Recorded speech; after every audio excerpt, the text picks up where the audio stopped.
And on the other side, you have the guy running in New York, Mamdani, right? Okay, who's like a straight up communist. I mean, he is. He talks about, the things that communists say. I mean, he wants free grocery stores. Bill Maher just torched Zohran Mamdani, and honestly, it's must-see TV. The late-night firestarter dismantled the New York lawmaker's ultra-left agenda, joking that his win basically moonlights as a campaign commercial for conservatives. Maher's takedown isn't gentle, it's sharp, relentless, and viciously funny. Blink and you'll miss a jab. Seriously, grab popcorn before pressing play. Who's the most popular politician on the left? AOC? I don't know. One of, but who's Bernie? Bernie is Bernie, yeah. Bernie is. I mean, he's not a capitalist. No, he's not, and he's also not president. He's not. But never would be. But neither is Mamdani. No, but he will. Trust me, he will be featured in the campaign commercials. They're going to feature people. They boogeyman everybody. Yeah, but you don't have to boogeyman him.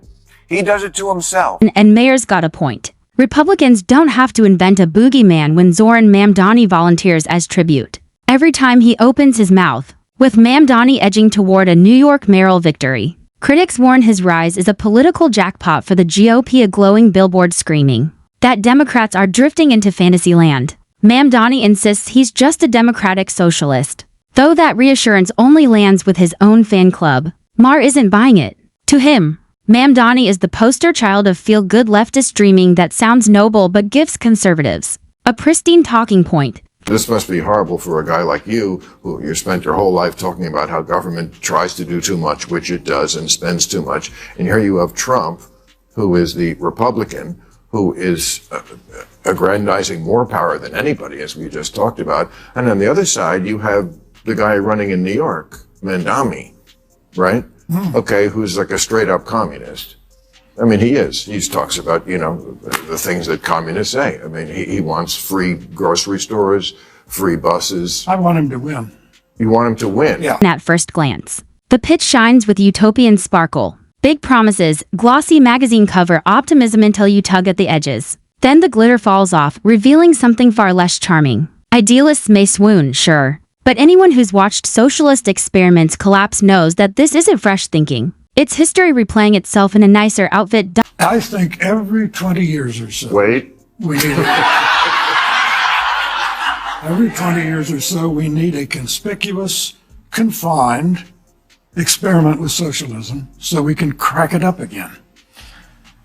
Socialist slogan used to be, workers of the world unite, you have nothing to lose but your chains. The new socialist slogan is, trust us, this time it won't be a mess. Yep. Socialist ventures have face-planted so many times that most people treat the ideology like a stove they've already burned themselves on. Except the younger crowd hypnotized by dreamy pledges of fairness and free-for-all futures. The issue isn't just selfishness. It's basic human nature. People need challenge, incentive, and the knowledge that effort matters. Remove competition, flatten rewards, and engine stall. Bureaucrats multiply. Rot sets in. Equity turns into stagnation. History has screamed this lesson repeatedly. When government tightens its grip on everything, the system eventually crumbles. Mamdani's proposals, full of giveaways and sweeping state control, look tender on paper, but wobble in real life. Without room to build, trade, innovate, and strive, progress slows to a crawl, and everyone ends up equal only in disappointment.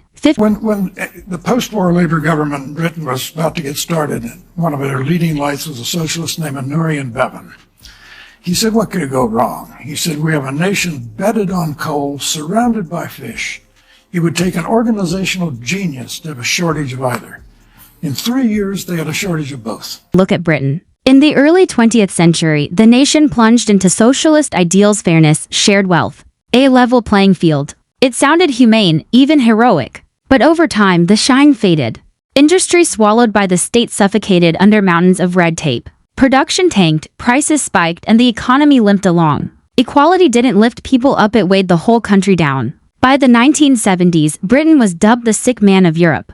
Only Thatcher's market-driven reforms began pulling the nation out of its slump. Beyond saying that we're going to make a sanctuary city for LGBTQIA plus New Yorkers, beyond saying that we're going to establish an office of LGBTQIA plus affairs, is also that we're going to provide $65 million in funding for gender-affirming care, the same amount of funding that the federal government was threatening to pull out from local providers for that kind of work. Maher fears Zohran Mamdani could become a trapdoor for Democrats to plunge straight out of the middle and into political trouble. He knows that drifting too far left hemorrhages moderates, the voters who decide elections. Many people backed Trump because they felt progressives pushed too far, too fast, especially on fierce cultural debates like youth gender-affirming care. Yet Mamdani seems ready to march right back into that wildfire. Critics say he's rallying huge fundraising behind policies tied to those issues, doubling down on one of America's most volatile political fights. Democrats who prefer pragmatism over purity tests can see it. Mamdani's blueprint isn't bold. It's a disaster in waiting. It hands Republicans the argument that the left has ditched common sense. He's not a socialist. He's a communist, okay? This is not a socialist, man. This is a communist. I don't like to see a communist become mayor, I will tell you that. I call him my little communist. He's my little communist mayor. We should never be in a position where we're talking about a communist. We're going to end up with a communist mayor. It's not even believable, my beautiful New York.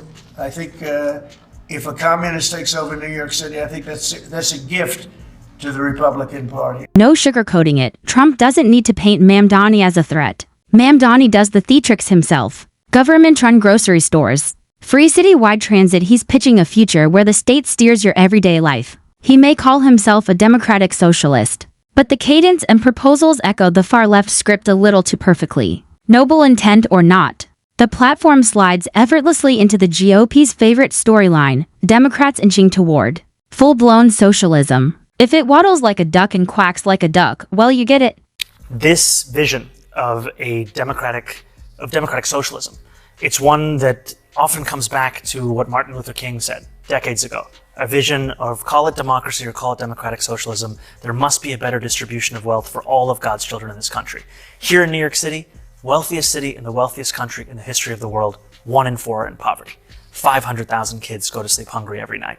It's untenable to live with this kind of a divide. We have to actually have a politics that puts working people first. Zoom in a little and it gets clearer. Mamdani's message might feel fresh to some, but it's just a revival of political slogans from a century ago. Poetic vows of fairness and shared prosperity, wrapped in stirring language and selective data meant to inspire belief. History tells us what happens next. The applause fades, power settles in, and the gloss cracks. Policies emerge that throttle ambition and smother enterprise. That's not the path New York needs. America's strength came from freedom to build, compete, innovate, and dream, not from top-down micromanagement and engineered sameness. Betting against the formula that created American prosperity never ends well. Maher knows this. Behind the jokes, he sees the ending before it starts. I want to speak to the memory of my aunt,